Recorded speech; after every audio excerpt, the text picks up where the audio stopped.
Monday night destination of walk-ons with Hey Coach Live here with Coach Herbert Davis. I am your host for tonight, John. We were going to bring you action of the Magnolia Heights game, and then we're going to preview the Oak Forest game this Friday night, and we're also going to have some special guests join us in the second segment. But big night for the Patriots. They had their first road game. They traveled to Senatobia and played Magnolia Heights. Came away with a 63-10 victory.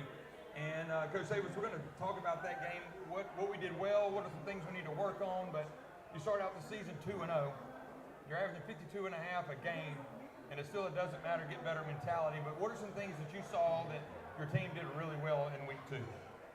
Well, defense is still playing really well. Good to see those guys getting after it. I thought, offensively we did about what we wanted to, but again, we got to get better at some things up front. And a little bit better timing in the passing game. But very proud of the way we started the last 2 weeks. That's the main thing. We started really explosive, and I don't know, what are we averaging? 35, 59. They were out right at 30 points in the first quarter for the last 2 weeks. So we've gotten off to a great start, and at least that's a testament to our kids being ready to play. Yeah, you look at that, and I'm going to go back to the Magnolia Heights game. That's the one that's on everybody's mind. I think everybody here tonight made that trip to Senatobia, so thank y'all for making that trip up north, that 3-hour trip. We look at the first quarter, and that was probably one of the longest quarters I've ever been a part of. It was 1 minute short of an hour. Magnolia Heights threw the ball along every time, and then every time we got the ball, we scored at will. But when you look at it, and you look at the stats of that game, we only rushed the ball 9 times for over 200-something yards, and you only threw the ball probably 18 or 22 times. But you start looking at those numbers and the output that you're putting out. A lot of guys are playing early, which is going to help depth down the road. But what do you attribute to the fast start? I know we're a tempo offense. We like playing fast. But what is it about playing fast? What is it for the common fan out there of getting the ball, getting fast and scoring and putting the pressure on your opponent? Well, obviously we're trying to dictate the tempo of the game, getting people lined up. A lot of times when you play tempo, guys try to get more simple on defense, and so that's the thing that we catch people out of position a lot of times, not ready, and then once you kind of narrow in and simplify those guys, you kind of know where they're at and know how to attack them, and that's what we've done a good job of. Yeah, and then on the flip side, you start looking at the defensive side of the ball, especially versus Magnolia Heights, who gave us a little bit of a scare there. We had some missed tackles, and they ran down the side and then ended up kicking a field goal. We were up 7-3, and next thing you know, you look up and Barr returns one, 80-something yards, and you're back up 14-3, and then you go into halftime up 56-3. And then I think you and I both talked about this when you go into those kind of games, seeing your defense step up as well. It's that mentality of you're up big, but how do you finish that game? So what about your defense stepping up in the last 2? You really only have your starting defense giving up 3 points in the last 2 games. Yeah, that's what's important is even though we had leads, those guys continue to press on, get better, play hard, and I thought we really did. Like I said, had that one missed play early, scramble quarterback, kind of left our guy, then we had a missed tackle. But other than that, our defense really came out and played really, really well. Flying to the football, it's very evident, really on both sides of the ball, how our speed is advantageous right now, and that's going to be a big thing for us as the year goes. Yeah. I'm sitting here looking at it, and some of my questions I had for you tonight, the last one we're going to talk about in this segment, you already stole that thunder. It's the speed on this team. If you start looking at the speed on this team from top to bottom, you got track guys that have won state championships. They've set state records. But then you also look at defensive guys and offensive guys who are just flying to the football. You saw it today in practice when they hit that 6th gear. It's like the X button if you played Xbox. Or the kids know about PlayStation, you hit the X and they go really, really fast. But let's look at the other side of this. We talk about the good. We talk about being up 56-3. We won 63-10. We won 42-20 last week. What are some areas going into week 3 on the offensive side, the defensive side, and then special teams. We'll talk about Wade Hansford and how kicking the ball in the end zone helps our defense tremendously. He did a phenomenal job there in the first half of kicking it deep and making the Chiefs start on their own 20. But what are some areas we need to look at of kind of tidying up before we hit the Pulaski and down in week 4, week 5, and into week 7?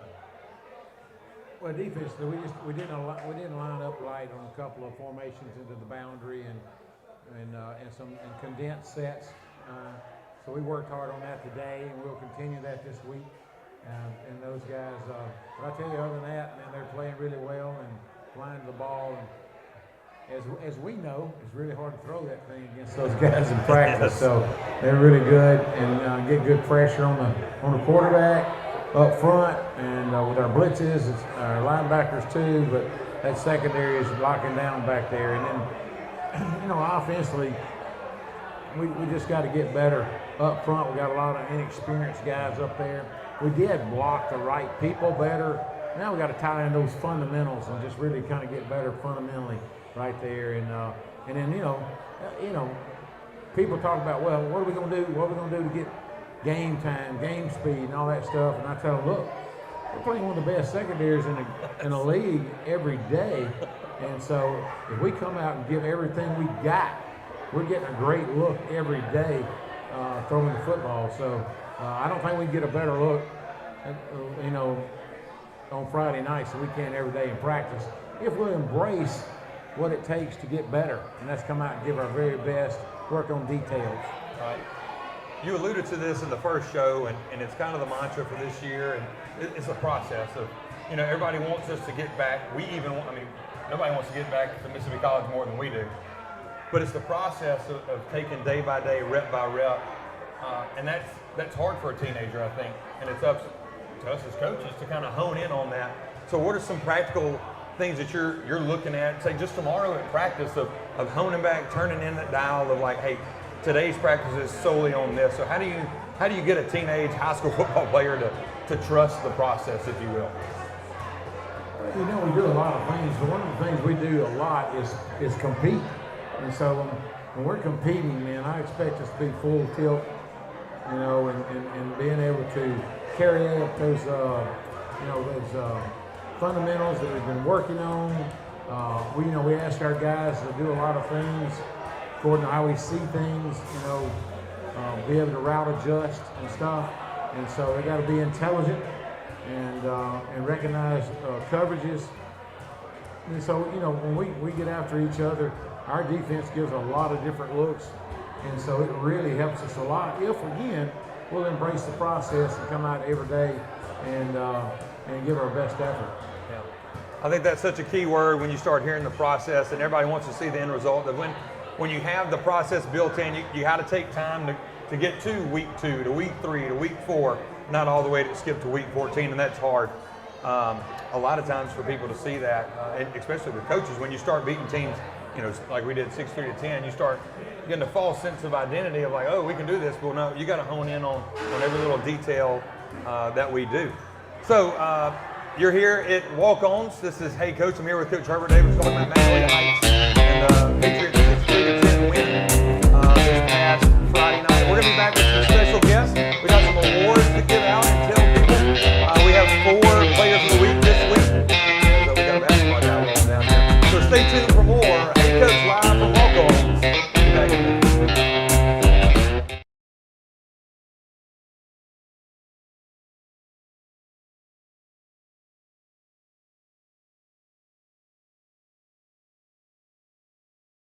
Gumbo is a quintessential Louisiana dish, right? Our gumbo's just got tremendous flavor. It's about quality. If you skip any part of the process, you'll definitely get called out for it, and we just don't do that. Of course, we have salt and pepper shakers on every table, but rarely do we see someone pick them up. If you're gonna do a gumbo, you better do it the right way.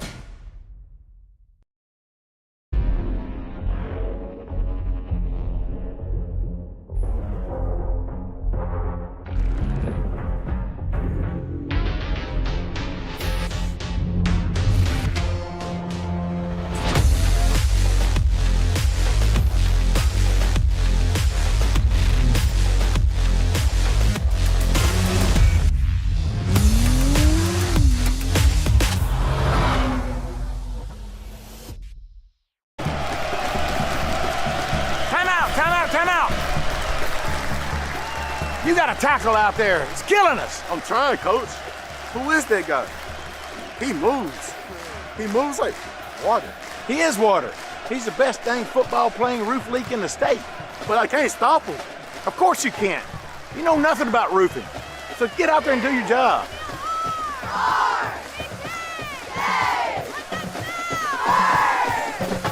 Your smile. It's how you share your truest feelings, your dreams, yourself with the world. And at the Winning Smile, your smile is our passion. That's why we offer in-house financing options, convenient appointment times, and personalized treatment plans to help keep you healthy and discover your confidence to unleash your best smile. Learn more at thewinningsmile.com. Matt. And welcome back. We're here live at Walk-Ons with Hey Coach. This is our third week, and the crowd's growing a little bit, isn't it, Jackson? Yes. I got a special guest with me, Jaxon Jenkins. He's one of the running backs for the Patriots, and with wins or losses, there comes some accolades that come with that. And this week, the Went McGee Bank of England Offensive Player of the Week had 107 yards, 85 rushing, 22 receiving, and a touchdown. Our Offensive Player of the Week is Jaxon Jenkins, and he is here with me tonight. Jaxon, let's talk about just football in general and playing the running back position. You've been a quarterback. Sure. So what is it about the running back position that you've kind of embraced this year? It's completely different. Just the offensive side's amazing. Coach Davis is amazing. You're amazing. You switching from wide receiver coach to running back, you getting to know all of it. You've done an amazing job. And we got 8 running backs, and that's a lot. Yeah. But each one of us have all been, every time we score, every time we do something good, we've been on each other's side the whole way through it, and that's what I love about it. Let's talk about your, we'll give a behind the scenes kind of deal. You catch a check down route and get caught. You're on the 4x2 state record setting relay team, and you kind of got jabbed a little bit by some of the running backs, like, hey, I think I even said something to you, Yeah. of like, hey, you're on a state record setting track team. Yeah. Why are you getting caught? And you said some words to me like, hey, it won't happen again. So let's go through. I think we ran dart right. Yeah. And then you tell us the rest of the story. So Coach Weaver thought it was a good idea to smack talk me, and not a good idea, or a good idea on his part. And A little bit of motivation. yeah, a little bit of motivation is what we called it. We said, give me the ball one more time, and went back in. Next play, scored a 85 yards. 85-yard touchdown, Yeah. and goes from there, and came over there and started talking smack back to him. I think that's what's so fun about high school football is you can have those kind of personal relationships with kids. I think they're either celebrating your touchdown or there's a birthday in here. But I think it's really neat to see how you kind of embrace that role of playing a quarterback, coming in to a new system, embracing your role. There is a stable of backs. There's 8 of them. And you kind of embrace the role of like, hey, whenever one of us get in, we're going to give our best. And you kind of embrace that. So as a coach, I really appreciate that. Yes, sir. Let's just talk about just new beginnings here. What's it like? What's it like being in the system and being in the program? It's completely different, not gonna lie. So I just got here last Christmas, went through a track season, went through spring and summer, and it's been amazing. With great coaches, great leadership. All the coaches are very welcoming, and that was a big part. Like, I was super nervous coming over here. I haven't known anything other than my old school, and I was just nervous coming over here. And y'all were super welcoming, and I'm loving it. Well, I remember that first time when you came over for track practice and what it was like. So to see you from then and what you've done, it's a testament to your work ethic and being a hard worker. A lot of people say work hard, but you're a hard worker. So let's give it up real quick. That's Jaxon Jenkins. He is our Bank of England, sponsored by Went McGee, the mortgage man, Offensive Player of the Week.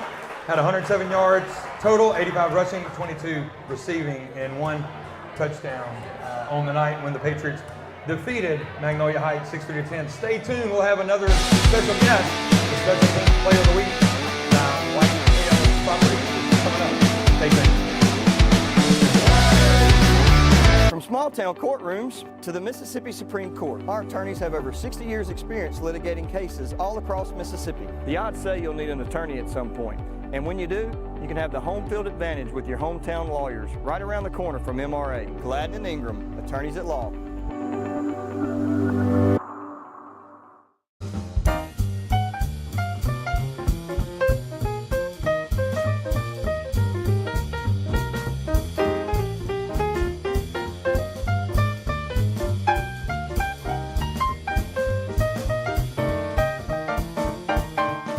Quality, integrity, and excellence. Kincaid's Fine Clothing, Old Town Square, Ridgeland. Motion is what connects us to our world, to each other, and us. We were born to keep you in motion, however you decide to do so. We carry a wide variety of Continental passenger and light truck SUV tires. Take to the road with confidence and install Continental brand tires on your vehicle today. Tire Pros. Love the drive. Ely's is a proud sponsor of MRA Patriot Athletics. Come try our USDA Prime New York Strip, bone-in filet, New England scallops, or sauteed Gulf crab claws. Ely's also offers an extensive wine list and bar selections. Ely's, upstairs on Jackson Street in Ridgeland. Good luck, Patriots.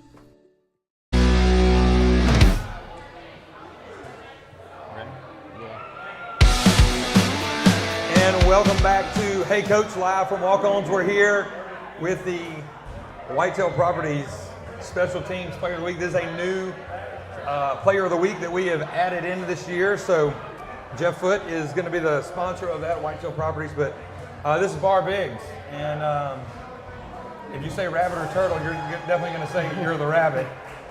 So Barr Biggs had 117 total yards in returning yards and a touchdown. And let's just talk about that play. How we talk all the time in practice about letting the ball go through on the front line. I bet you were saying, please let that ball go through on the front line. You got the ball. It was kind of a slow roller. And you tell us the rest of the story. I saw the ball roll past Jaxon, and I was like, man, I'm about to get the ball again. The second time. Yeah. And then the first time, as you know, I went down. I should have gone, but second time I made sure to hit that hole and then hit the sideline as fast as I could. And yeah, that's about it. Well, I was sitting on the sideline, and as I coached the kickoff return team, but I was looking and I was saying on the headset, like, if we get that block, he's gone. Because I know your speed. You're a sub-11 guy in the 100. Another one of those track guys that they kind of need for speed, if you will. But I said, if he hits that, so what was kind of the feeling when you broke through and you saw the end zone? I said something to him. I said, I think I know why you're running fast, because you run what? I run scared. But no, for real, that was incredible to see that you picked up the first one, and you got 35 yards, got him out right around midfield.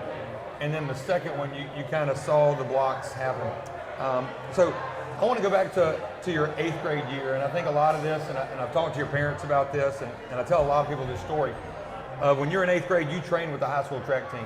Knowing that you weren't going to run on the high school track team in 8th grade, you just prepared yourself for, hey, I'm gonna prepare myself for my junior, senior year and do whatever it takes to give my best effort for when that moment approaches. And to say you did this in week 2, you're probably going to do it in week 3, week 4, and if we have 22 weeks, you're probably going to do it in 22 weeks.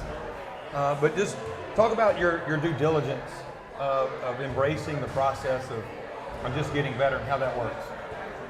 Man, I really got to start with the team. Man. Like, our team is, I feel like we're just closer than any other team. And we're all come together, we're all good friends, we all hang out outside of school and stuff. And it wouldn't be the type of process that it is without them. But yeah, like you said, the process is really important about work ethic and stuff. We're MRA. We're training like no other team is in the summer. Like we start earlier than everybody. Our conditioning's way harder, all that stuff. You know, like you said, all our practices, just the process. I mean, we put in the work. So let's look forward to Oak Forest. We got another long road trip. Just, I think they're celebrating you too. They celebrated Jaxon. They're celebrating you, or it's your birthday, something like that. What do you think about Oak Forest? The last time we went down there, it was a dogfight, and we'll talk to Coach Davis here in the third segment about that. But what's your game preparation when you're on the bus? Like when we take those trips, what's kind of your go-to of kind of calming yourself? I would say the best thing really is music. I like music, so I start listening to music, kind of calms me down. You know, I just kind of focus in, cancel out all the noise, just get focused for game time.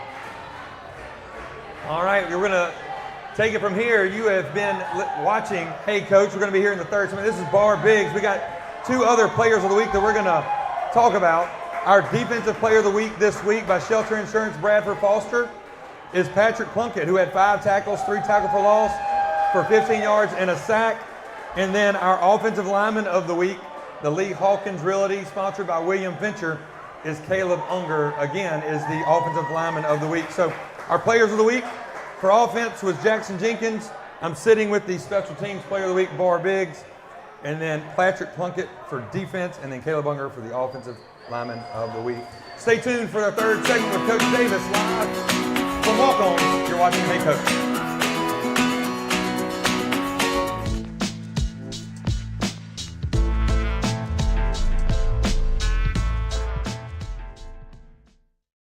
At Uptown Dental, located in the township on Highland Colony, their passion is helping patients look and feel their best. Dr. Michelle Cruz and Dr. Claire Greiner are dedicated to creating an experience that is pleasant, comfortable, and pain-free. Their state-of-the-art facility welcomes patients into a spa-like atmosphere. Uptown Dental has the latest dental treatments and most cutting-edge technology available. From 3D cone beam imaging, digital x-rays, digital impressions, Invisalign orthodontic treatment, and so much more, at Uptown Dental, they pride themselves on staying on top of the constant changes in dentistry. You made a promise to teach, to provide, to make time, to play, to protect, to give every opportunity. You made a promise, and we're here to help you keep it. Bank Plus, it's more than a name, it's a promise. Hey MRA Pats! Did you know that there's no need to go out of the way for your next family take-home meal? We got you covered at Fleetway Market in Gluckstadt. Our state-of-the-art smoker makes the best smoked brisket, chicken, pulled pork, and ribs on this side of the Mississippi. So let us fuel you up next time you pick up.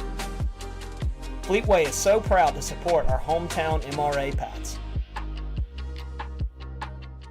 What we're doing is cutting some of the boneless off the tenders. It doesn't just come from a pre-cut tender and this, that, and the other. Aside from whether it's fried, grilled, whatever, you have kind of a firm, tough texture when it's frozen. And when it's fresh, it's a lot more tender. It's a lot easier to chew through. I don't like wings to be frozen. I don't know when the hell you're frozen.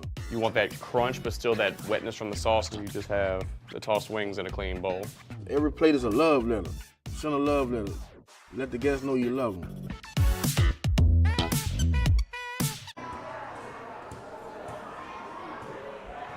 We're back live with Coach Davis and Hey Coach live from Walk-Ons, our third week. We just visited with 2 of our 4 players of the week. And Coach Davis, we're taking a road trip again.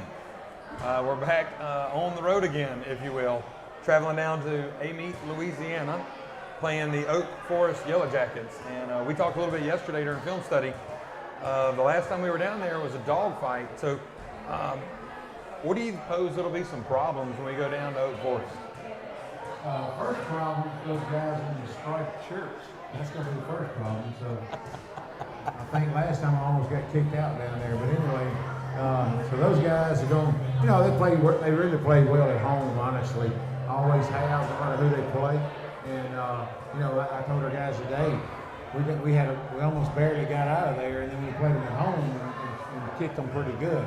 So that same team played really well at home, and they always do. So, but you know, and then having prepare for really three offenses. They're kind of flipping back and forth a little bit with a little bit of wing tee, a little bit of veer, midline kind of stuff, and then they've got a little bit of spread and combine it all together.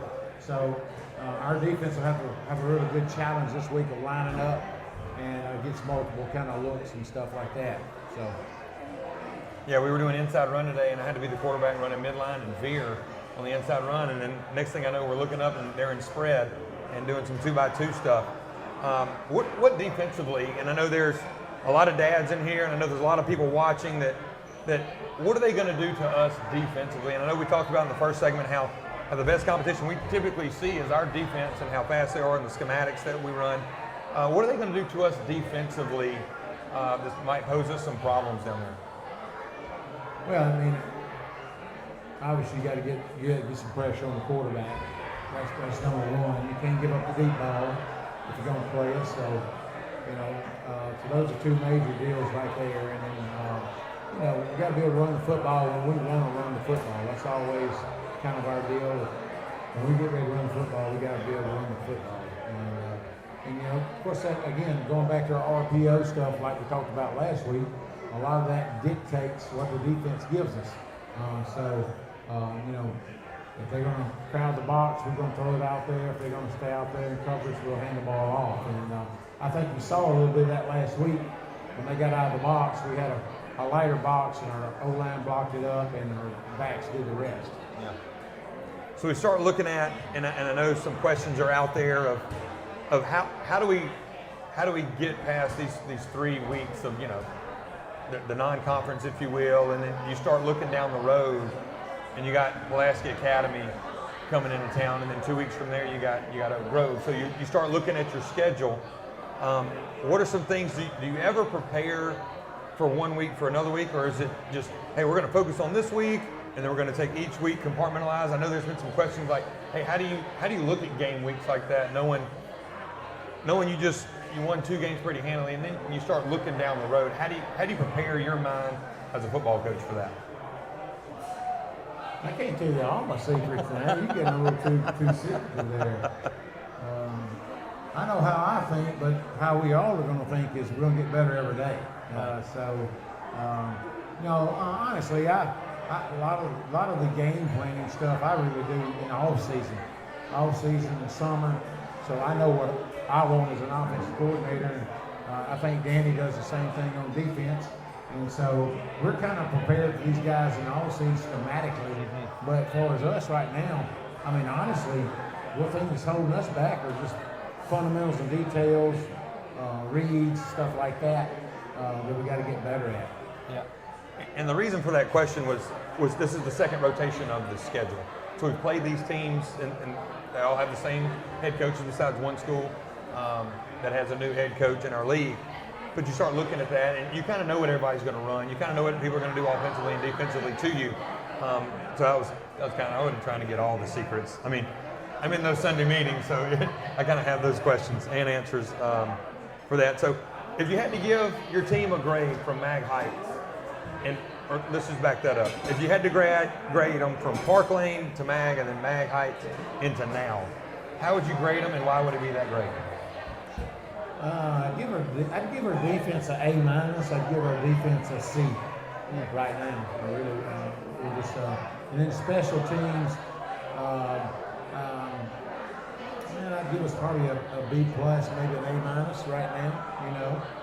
Been pretty solid on that. I think we can get better in some areas, but so far on an early start, which sometimes that's when it rears its ugly head, we played pretty good special team play. Yeah. And then final kind of thoughts of this last segment is as we look at it, and you and I both hate the running clock. I want to address this because it doesn't allow our number 2s and our number 3s to get the reps they need to. They go through practice just like the 1s do. That's kind of a disappointing thing. So is it, and I don't know this answer, so I'm going to ask, but it's one of those, do you try not to score, when you see a game is in order, and like we did early, do you kind of tinker the play calling offensively and defensively to let the game go and play more, or you just go ahead and get it done? Well, in a game like that, I'm calling plays just to see what I want to see. It may be a certain player that I want to see make a play. It may be our O-line block a certain scheme, a certain protection.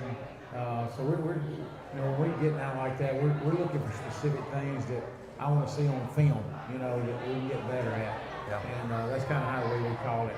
Going back to the, in the old days, you didn't have the running clock, and you had, hopefully you had good character, and at some point, and we try to do that around 35 or 42, back off. But in the old days, you could do that. When we pulled our starters out, they pulled their starters out, and let everybody play, and those guys would get a lot more reps than they do now. And that's why I hate the running clock. That was really a part of the process of being able to, get our teams of the future better. When I was at Pilla, we had a super team one year in junior high. They whipped everybody by halftime every year. Well, the second half, there was no running clock in junior high then. The second half, our eighth graders played the whole second half. And they did that about 6 out of 8 games. And so those guys got better. The next year, guess what? That team did it too. So those next graders got to play a whole half. So they got to play really 4 full games that year. And so we went undefeated 3 years in a row. I just think that really plays a big part in your young guys getting better and getting more reps. But obviously, we've made a decision not to do that in the MAIS. Yeah. Well, closing thoughts with Coach Davis is just a word of encouragement or anything, just the fans that are here, the fans that are watching. We're playing down on the road. What do you want to tell them? Come and watch us play. Well, number one, everybody wants to get there and eat early, so you want to go to Mike's Seafood or Boston. That's the 2 places right there. That's kind of my part of the woods. I'm from Brookhaven, so I'm not too far from there. But anyway, great food down in that area. They're going to bring it. They play really hard at home. It'll be a challenge for us. We'll have to be ready to play. But it's exciting. I'm eager to see what we can do to get better. I want to see some things get better on both sides of the ball, and I'd a lot rather see it better tomorrow in practice. Right. I'd really like to see. But yeah, we're excited. We should be taking steps every week to get better, and we better get better because there's a big-time team coming in town next week that'll embarrass us if we don't. Yeah, absolutely. So be with us on Friday night. Thank you for being with us here tonight at Walk-Ons. And I'm going to give a special shout out again to Matthew Miner and his staff at Walk-Ons for hosting us every Monday night. It's been an incredible event. You talk about the food down at Mike's. The food here is incredible. I had the Boom Boom Shrimp tonight. You had the etouffee. I see some wings and burgers and stuff out there. This place is amazing. If you haven't visited Walk-Ons, highly encourage you to come visit this place. But once again for tonight, for last week, Magnolia Heights 10, MRA 63. Patriots improved to 2-0. They hit the road this Friday night, traveling down to Amite, Louisiana, playing the Oak Forest Yellow Jackets. And to our players of the week again, that would be Jaxon Jenkins for offense, Patrick Plunkett, the defensive player of the week. Special teams would be Barr Biggs, and Caleb Unger, the offensive lineman of the week. And that's going to do it for the 3rd week of Hey Coach. It's been pretty fun. Only one more week out of the Metro area. All the other games in the Metro the rest of the year. So that's a great point. So you hit the road this week, where the last week of being a road dog, and everything else is in the Metro. So you don't have to travel very far to come watch us play. It's either on Old Kent Road or right across the street, or just somewhere down across the river, or whatever. But thank you for being with us tonight. The crowd's growing, and no pressure. Got to keep winning. But once again, thanks for joining us.